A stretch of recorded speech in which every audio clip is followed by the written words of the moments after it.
Бессмертный подвиг земляка, который с каждым годом рождает еще большее чувство гордости. Открыть своеобразную стену памяти и выставку детских работ, посвященных первому герою страны Сулумбеку Асканову, собрались как юные художники, так и старшее поколение – единороссы, деятели культуры и не только. Мы с удовольствием разместили эти детские рисунки, и нам приятно их будет видеть, потому что дети – это наше будущее, дети – это наше все.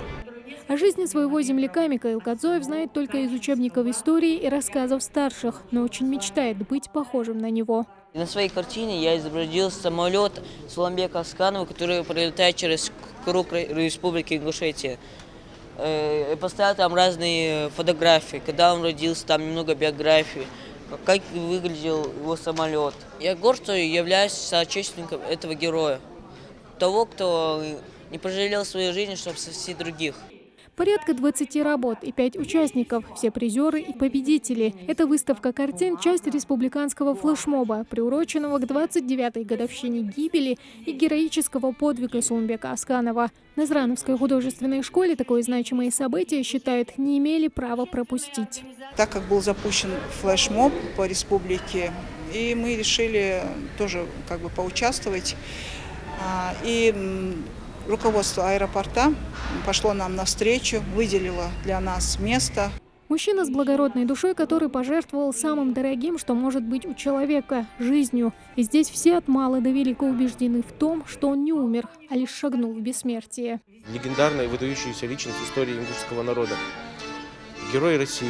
Человек, чей жизненный путь – это пример мужества, стойкости, отваги и жертвенности во имя нашего будущего.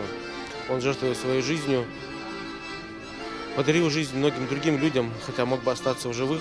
Подвиг героя вошел в историю отечественной и мировой авиации. Место для открытия выставки тоже выбрали не случайно. С 2012 года аэропорт Магаз носит имя Сулумбека Асканова.